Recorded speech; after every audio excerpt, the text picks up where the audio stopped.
어젯밤에 천둥 번개가 내리쳤는데요, 천둥 번개로 말미암아 두 사람이 죽었습니다. 한 사람은 심장마비로 죽었고요, 또 한 사람이 죽었긴 죽었는데 활짝 웃으면서 죽었어요. 왜 웃으며 죽었나 봤더니 천둥 번개가 번쩍하고 치니까 사진 찍는 줄 알고 웃었다가 그냥 죽게 된 것이죠. 여러분, 똑같은 번개가 쳤는데도 죽는 사람이 있는가 하면은 마틴 루터처럼 회심해서 많은 사람을 새롭게 하는 일에 쓰임받게 된 분들도 있지요. 오늘 우리 용천노회 순회 헌신예배, 남성교회 연합회, 오늘 이 예배가 여러분의 삶의 새로운 전기가 되기를 축복합니다. 세계 지도를 보시면은 중간에 점선이 하나 있습니다. 중간에 점선이 있는데 그 점선이 무엇이냐? 바로 날짜 변경선입니다. 날짜 변경선을 중심으로 이쪽과 이쪽이 날짜가 다르지요. 그래서 날짜 변경선을 중심으로 그 위쪽에는 폴리네시아라고 그래가지고 큰 분들, 다시 말하면 하와이를 중심으로 그런 분들이 살고 있고, 그 날짜 변경선을 중심으로 아래쪽에는 멜라네시아, 검다, 말레이시아와 이런 분들이 거기에 살고 있고, 또 날짜 변경선을 중심으로 왼쪽에는 마이크로네시아 군도라고 그래가지고 크고 작은 섬들이 한 2,000여 개가 널려져 있는 그곳을 작다 마이크로네시아 군도, 섬들을 군도라고 그렇게 부릅니다. 거기에는 많은 섬들이 있습니다. 괌, 사이판을 중심으로 해서 많은 섬들이 널려 있는데 그 섬들의 특징이 하나 있습니다. 그 섬들의 특징은 부족한 게 하나 있습니다. 이것을 위해서 하늘을 쳐다볼 수밖에 없는데 뭘까요? 물이 부족합니다. 여러분 알다시피 섬지방은 물이 부족하니까 바닷물을 떠서 먹을 수도 없고 하늘에서 내리는 비를 의존해야 되다 보니까 그들은 비가 오지 않고 물이 없으면 하늘을 쳐다볼 수밖에 없는데, 만약에 비가 온다는 소식이 들리게 되면 그들이 가장 먼저 하는 게 뭘까요? 물탱크를 청소하는 일입니다. 왜? 새로운 물을 받아야 되니까. 그래서 가장 먼저 물탱크를 깨끗하게 청소해서 물을 받아야 그 물을 가지고 먹고 살 수가 있기 때문입니다. 그래서 그들의 가장 먼저 해야 될 일은 비가 오기 시작하면 그 전에 물탱크를 청소하는 일이 그들의 가장 중요한 일입니다. 우리는 하나님이 우리에게 해 주시고자 하는 것들이 너무 많습니다. 그런데 우리 하나님은 주시기를 원하시는 분입니다. 뭘 주시기를 원하느냐? 하늘의 은혜와 진리를 충만하게 채워주시기를 원하시는 분이 우리 주님이십니다. 그런데 우리가 그 은혜와 진리를 채우려고 하면 우리 마음속에 비본질적인 것들이 너무나 많이 차 있기 때문에 이것을 비워야 되는 것입니다. 그래서 우리 예수님이 이 땅에 뭐하러 오셨느냐? 비우러 오셨습니다. 자, 오늘 본문 빌립보서 2장 5절로 한번 같이 보시면, 너희 안에, 시작, 너희 안에 이 마음을 품으라 곧 그리스도 예수의 마음이니. 그 다음에 계속해서 봅니다. 그는 근본 하나님의 본체시나 하나님과 동등됨을 취할 것으로 여기지 아니하시고 오히려 자기를 비워 종의 형체를 가지사 사람들과 같이 되셨고 사람의 모양으로 나타나사 자기를 낮추시고 죽기까지 복종하셨으니 곧 십자가에 죽으심이라. 예수님이 이 땅에 뭐하러 오셨다고요? 비우러 오신 것입니다. 하늘 아버지의 그 영광을 다 비우고 이 땅에 오신 분이 바로 우리 주님이십니다. 그래서 주님이 하늘의 은혜와 진리로 먼저 충만하게 채우기 전에 먼저 뭐부터 했다고요? 비우는 것부터 먼저 하신 분이 바로 우리 예수님이십니다. 그래서 우리 비움의 영성 속에 우리 하나님이 뭘 채워주기를 원하느냐, 바로 요한복음 말씀입니다. 한번 보십시오. 시작. 말씀이 육신이 되어 우리 가운데 거하심에 우리가 그의 영광을 보니 아버지의 독생자의 영광이요 은혜와 진리가 충만하더라. 은혜와 진리를 여러분에게 충만하게 채워주시길 원하시는 분이 우리 주님이십니다. 언젠가 제가 새벽기도 하는데, 새벽기도를 나왔는데 우리 권사님 한 분이 이 강대상에 와가지고 물을 뜬 것을 가지고 쏜살같이 내려가는 거예요. 그 뭐 하나 봤더니 내가 전날 새벽기도 왔을 때 먹던 물을, 제가 뭐 건붕어 아니고 다 먹지는 않잖아요. 그러니까 남겨놓은 거예요. 그 남겨놓은 물을 또 그대로 먹어서는 안 되기 때문에 빨리 가져가서 안에 있는 물을 비워버리고 새 물을 떠서 갖다 놓더라고요. 그래서 새 물을 뜨기 위해서는 전에 있던 물을 뭐 해야 됩니까? 비워야 되는 겁니다. 우리 삶에 비본질적인 것들이 너무 많이 차 있으니 하나님의 은혜와 진리가 들어올 자리가 없는 겁니다. 그래서 우리가 먼저 하나님의 은혜와 진리를 채우기 위해서는 우리 마음속에 모든 비본질적인 것들을 다 비우는 일이 가장 먼저 해야 될 우리의 소중한 일입니다. 그래서 오늘 우리 용천교회 남성교 회원들에게 부탁드리고 싶은 것은 하늘의 은혜와 진리를 채우기 위해서 여러분의 삶 속에 비본질적인 잘못된 것들을 다 비울 수 있게 되기를 축복합니다. 제가 해외인 괌에서 해외에서 선교사를 할 때에 섬지방에서 오랫동안 살다 보니까 제가 섬 선교를 하는 동안 이웃 섬들을 많이 주로 다녔는데, 바로 이웃에 축섬이 있고 또 그 다음에 콰잘란, 그 다음에 코스라이, 그 다음에 마주로, 이 섬들이 이렇게 있는데 그 섬에 이제 제가 선교를 하러 가게 된 거예요. 그 비행기가 출발해서 섬지방을 4번을 내려가지고 마지막에 마주로 공화국에 떨어지게 되는데, 섬지방의 비행기를 타보신 분들은 알겠지만 비행기가 떴다가 내려올 때에 섬지방에 착륙할 때는 마치 바닷속으로 들어가는 것 같아요. 그래서 얼마나 막 긴장이 되는지 몰라요. 그래서 막 비행기가 착륙할 때는 그동안 있었던 모든 잘못을 다 회개하고 그렇게 마지막 하늘나라에 가야 되겠다 하는 마음으로 착륙해가지고 착륙이 잘 되고 나면 하나님 없었던 걸로, 그만큼 이 바다에 비행기가 내리는 것은 어렵습니다. 그런데 그 마주로 공화국이라는 나라가 있는데, 거기 나라는 섬이 한 2,000여 개 중에서 유일하게 산이 없는 섬이 바로 그 마주로 공화국입니다. 여러분, 마주로 공화국이 어디쯤이냐 하면은 미국이 핵실험을 했던 비키니 섬 그 부근입니다. 근데 그 마주로 공화국이 참 특이한 나라인데, 그 마주로 공화국은 할주로가 그냥 볼 때는 모르는데 정밀하게 보면 약간 경사가 져 있습니다. 왜 경사가 져 있느냐?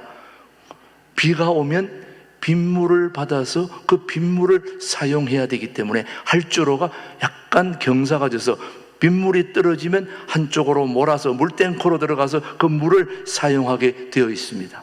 그래서 마주로 공화국에 가봤더니 교민들이 한 50명밖에 안 되는데, 그 50명이 안 되는 곳에 교회가 필요하다고 그래서 교회를 지어주러 가게 된 거예요.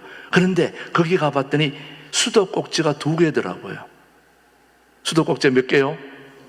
2개면 하나는 찬물, 하나는 더운 물, 그런 줄 알았는데 그게 아니에요.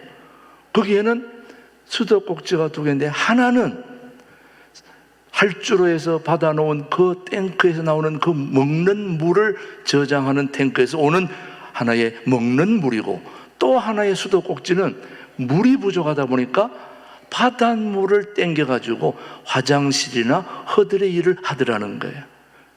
그래서 수도꼭지가 찬물, 더운 물이 아니구나. 하나는 먹는 물, 하나는 청소하는 물인 겁니다. 그래서 거기도 역시 비가 내리면은 할주로 청소를 깔끔하게 하고 물통들을 깔끔하게 비우고 새 물을 받아서 교민들에게 또 원주민들에게 물을 공급하게 되더라는 거예요. 사랑하는 교회 여러분, 물을 채우기 위해서는 먼저 비워야 되는 겁니다. 여러분, 비움의 원조가 누구일까요? 저는 예수님이 이 비움의 원조인 줄 알았어요.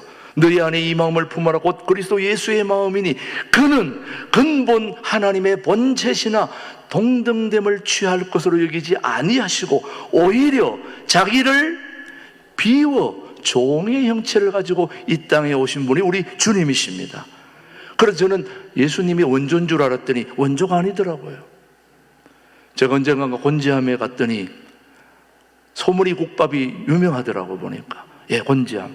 소머리 국밥을 먹으러 갔는데 간판을 봤더니 여기도 원조, 여기도 원조, 저기도 원조.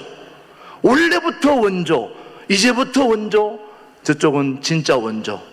진짜 원조가 어딘지 모르지만 저는 우리 예수님이 원조인 줄 알았더니 가만히 봤더니 예수님이 원조가 아니더라고요. 자, 오늘 말씀을 한번 보겠습니다. 1장 요한복음 1장 18절 시작. 본래 하나님을 본 사람이 없으되 아버지 품속에 있는 독생하신 하나님이 나타나셨느니라.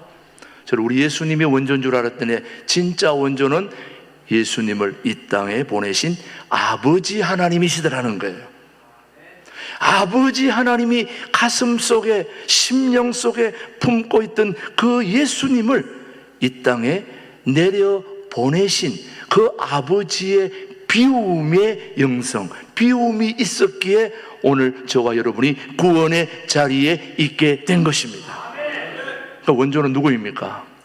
하나님이신 거죠. 그 다음 원조는 예수님이시고 그 다음에 원조는 사도 바울, 그 다음에 쭉 내려와서 오늘 여기까지 오게 된 것입니다. 육체도 비우고 마음도 비우고 영혼도 비우고 깨끗해야 그 영혼 속에 진리의 말씀을 가득 채워야 우리가 세상에서 영향력을 가지고 신앙인답게 살아갈 수 있을 줄로 믿습니다. 사랑하는 교회 여러분, 우리 신광두레교회는 용천노회의 엄청난 도움으로 여기까지 오게 되었습니다. 그 도움이 있었기에 오늘 신광두레교는 이 자리에 있기에 오늘 우리 교우들이 한 마음으로 우리 용천노회 남성교회를 맞이하기 위해서 오늘 바쁘신 분들도 스케줄을 비우고 오늘 여기 오신 분들도 꽤 있습니다. 오늘 우리 용천노회 남성교회를 맞이하기 위해서 우리 함께 모였는데 너무나 감사한 것은 이렇게 용천노회가 도움을 주시고 또 그렇게 할 수 있도록 우리 김진홍 목사님의 그 결단, 이것이 있었기에 오늘 여기에 이 신광두레교가 있고 또 순회 예배가 이루어진 줄로 믿습니다. 김진홍 목사님의 비움, 목사님의 비움이 없었다면, 그리고 또 저도 좀 비웠습니다. 우리 김진홍 목사님이 여기 처음 용천노회 제안이 들어와서 신광교회와 두레교회가 하나 돼야 되겠다 했을 때 처음에는 저도 이 거리를 지나가다가 무슨 교회를 저렇게 크게 지어놨나, 야 교회는 참 크네, 너무 좋다 그러면서 지나가는데 내가 여기 지금 와서 이렇게 할 줄을 상상도 못한 거예요. 그런데 김진호 목사님이 이 교회와 함께 합쳐야 되겠다 그렇게 말씀을 하셨는데 가만히 생각을 해보니까 동두천 두레교회 빚이 35억, 우리 교회 빚이, 여기 교회 빚이 85, 합치니까 120억인 거예요. 가만히 보니까 목사님이 합친다고 그랬지만은 결국은 이 뒷감당은 내가 해야 되는데 가만히 보니까 이게 안 되겠더라고요. 그래서 목사님, 이거 정말 힘든 연합입니다. 이거 해서는 안 됩니다. 제가 목사님을 설득을 했다니까요. 제가 김진홍 목사님을 만난 지가 지금 43년째입니다. 43년 전에 제가 그 다시 말하면 활빈교회, 남양만 활빈교회 처음 갔을 때에 그 1차 두레마을에 저희 장인 장모님이 살고 계셨어요. 그 장인 장모님을 만나서 같이 공동체 생활하는 동안에 그 1차 둘의 마을의 회원이었던 장로님 부부의 딸이 바로 오늘 우리 집사람입니다. 근데 그 딸과 제가 결혼할 때에 제가 남양만에 일하러 갔고 김진호 목사님 빚이 져가지고 빚쟁이들한테 쫓겨 있었고 죽 먹고 있을 때인데 결혼 자금이 어디 있겠습니까? 그래서 신협돈 200만 원을 빌려가지고 제가 결혼식을 했습니다. 제가 200만 원을 빌려가지고 결혼해서 그때부터 빚진 자의 삶이 시작되었는데, 김진호 목사님이 농촌 사람들을, 농민들에게 소는 사준다고 그랬는데 돈은 받고 소는 세간에 통관이 안 돼가지고 소를 못 내주니까 꾼이 붙었어요. 무슨 꾼? 사기꾼이 된 거예요. 김진호 목사님이 원해서 된 게 아닙니다. 통관이 안 됐으니까. 그래서 소도 못 내주고 사기꾼이 돼가지고 빚이 져가지고 제가 거기 내려가가지고 제가 할 일은 오직 김진호 목사님이 빚 받으러 온 사람, 빚쟁이 해결하는 그 호위무사했던 사람이 저였습니다. 그때부터 200만 원의 빚쟁이로 시작해서 김진호 목사님을 만나서 제가 얻은 것은 빚밖에 없는 거예요. 그때부터 빚 가운데로 계속 걸어오다가 해외로 가서 해외도 공부시키려고 하다 보니까 또 은행에서 또 돈 빌려가지고 거기서도 계속 빚으로 시작해서 동두천에 왔더니 또 동두천 두레교회가 35억의 빚이 있더라고. 그거 제 이름으로 또 사인까지 했잖아요. 35억의 빚을 가지고 사인을 했는데 또 통합한다니까 120억이 된 거예요. 제가 43년에 빚쟁이로 시작해서 빚 가운데로 걸어와서 계속해서 여기까지 빚 가운데로 걸어온 거예요. 그런데 그 빚 가운데에서 김준옥 목사님을 만나서 제가 빚 가운데서 무슨 해결 방책이 있을까 생각해 봤는데, 작년에 12월 송구영신 예배 때 말씀 카드를 뽑았는데 빚진 자의, 누구도 빚진 자의 걸 하지 말라고 그걸 딱 뽑은 거예요. 그래서 하나님이 빚을 갚아주시겠구나 했는데, 지난 송구영신 예배 때 또 김준옥 목사님이 나한테 성경 말씀 하나 뽑으라고 했는데 그거 딱 뽑았는데 거기도 빚으로 가는 걸 뽑았어요. 여러분, 처음에는 누구도 빚진 자에 대한 걸 얘기하지 않더니 두 번째 빚은 일어나라, 빛을 발하라, 빛 가운데로. 그래서 빚쟁이에서 빛으로 가는 말씀을 뽑아 주신 거예요. 자, 이제는 빚 하나님이 다 청산해 주시는구나.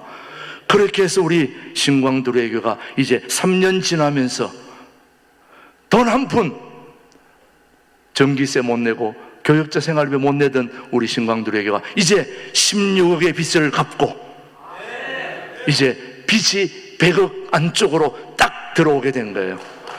9억 얼마. 예. 지난번에 처음으로 우리가 아직도 빚을 갚아야 될 게 많지만은 원금 500만 원을 우리 재정 장로님이 갚았다고 그러는데 500만 원씩 갚으면 앞으로 100년 갚아야 된다고 그러더라고요. 그러나 저는 확신이 있습니다. 곧 하나님이 빚을 청산해 주시리라 믿습니다. 김진옥 목사님의 그 비움의 영성 하나님이 기뻐하셨습니다. 그리고 저도 신광두레교를 위해서 모든 걸 다 비우고 여기 와 있습니다. 하나님이 점점 은혜와 진리로 채워주고 계시는 것입니다. 저는 우리 용천노회 모든 남성교회 회원들이 다른 거 다 버리고 이제 여러분의 모든 마음과 영혼과 심령을 다 비워서 하늘 은혜와 진리로 가득 채워서 우리 용천노회의 가장 명예로운 용사, 우리 남선교회 총연합회가 되기를 주님의 이름으로 축복합니다. 기도하겠습니다. 하나님 아버지 감사합니다.